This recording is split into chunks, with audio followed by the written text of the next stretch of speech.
I'm Kay Daigle of Beyond Ordinary Women Ministries, and I'm welcoming you today to the third in a series of videos on fighting right. And again, Oletha Barnett has graciously agreed to help us through this difficult issue of conflict and how to deal with it. We saw in video 1 that we talked about the nature of conflict. Video 2, we talked about God's way of dealing with it. And in this particular video, we're going to talk about fighting right through understanding our differences. And Oletha is again going to guide us in that. And let me say now that Oletha has also graciously given us an outline that is downloadable from our website to help you if you want to take notes or just go back and review the things that she has shared with us in this series of videos. So Oletha, tell me, how can understanding and allowing for the differences in between people and among people help us navigate conflict? Thank you for the question, and thank you for inviting me. You know, I love telling stories and examples of things that I've learned from over the years. And it's so helpful. The ones you've already shared have been so helpful. Thank you. I heard a sermon many years ago when I was in law school about how unique God is. And it was John Hill Westbrook that preached that sermon. And he said, our God is so unique that nothing he makes is the same. An original is worth more than a copy, and we're each originals.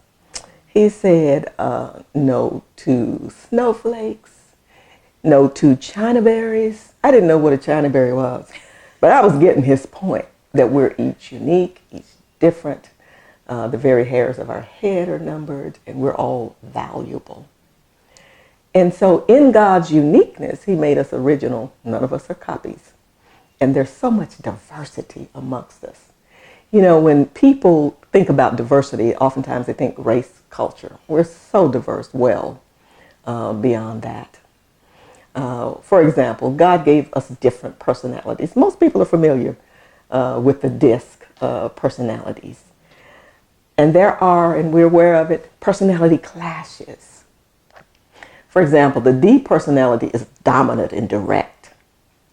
The I personality is generally a people person, or the life of the party, whereas the C personality may be more critical.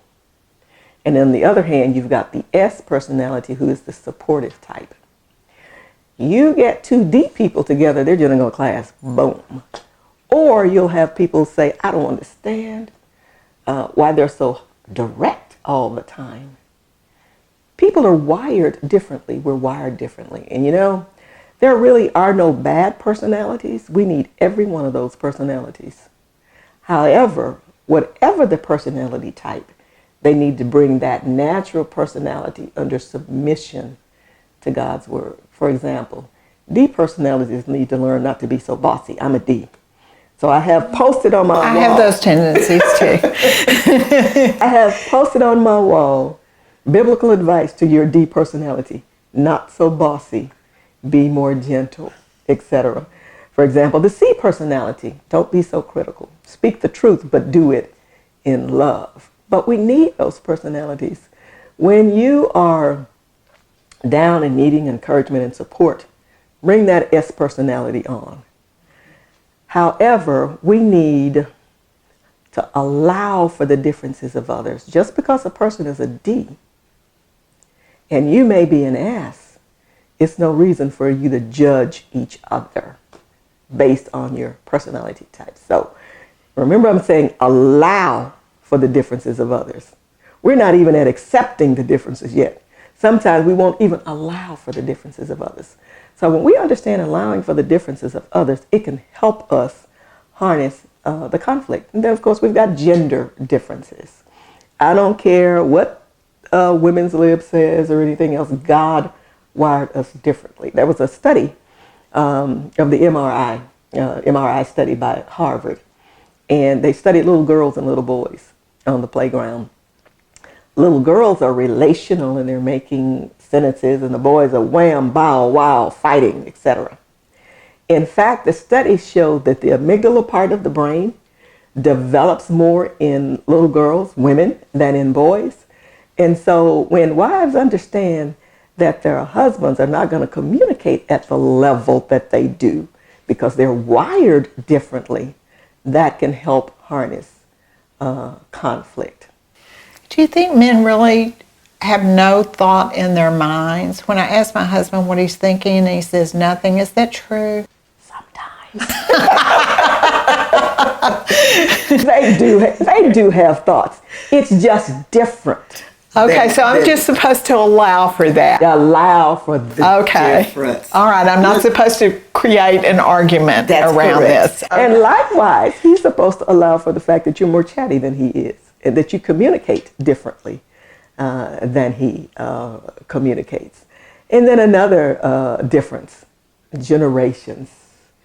The millennials, they're not like us.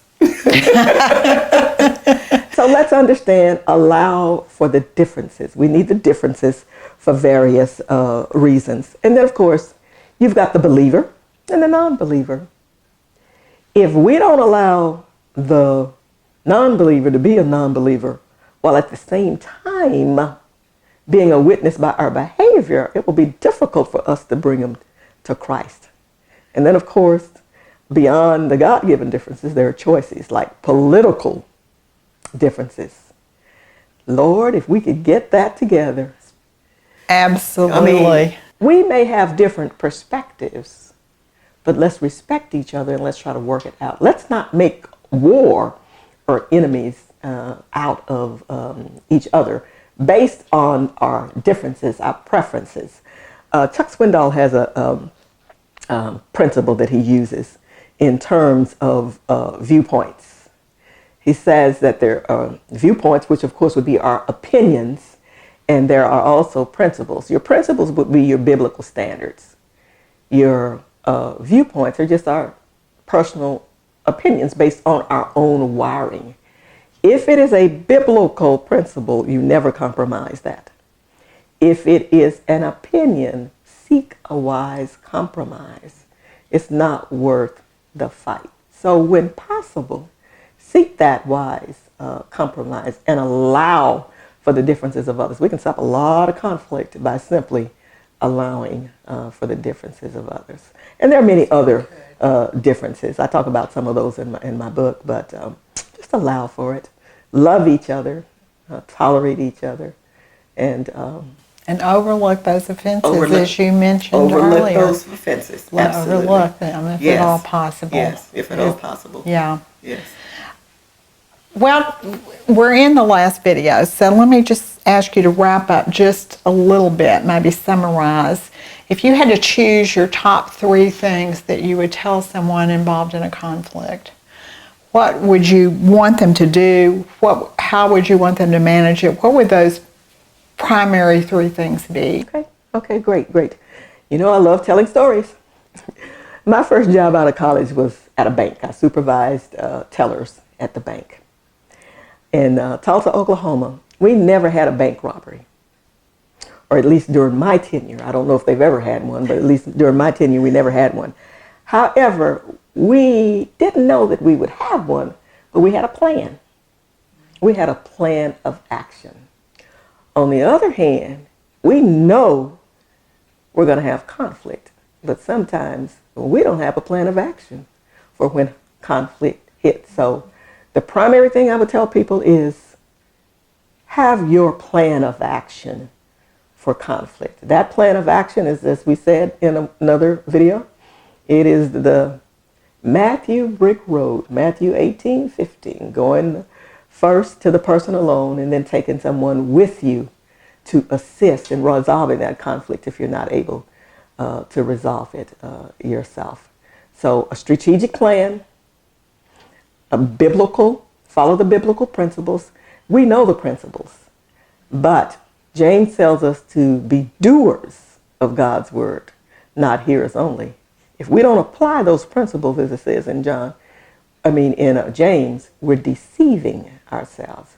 So have a plan, put that plan into action, and then most of all, allow for the differences of others would be the the primary three that I would mention. Wonderful way to summarize and give us some real guidance about specifically how to move forward from here. So thank you so much, Oletha, for all of the wisdom you have shared with us and the experiences. And as I said, Oletha's book will be linked to her bio on our website as soon as the book is out. And in fact, you can send us a note by contacting us through the website and just asking us to let you know when her book comes out, and we'd be so happy to do that. So thank you, and I hope that you will join us for some of our other training videos to help you walk through this Christian life, to help you influence other women and become more like Jesus. So thank you. Thank you. It's been a pleasure.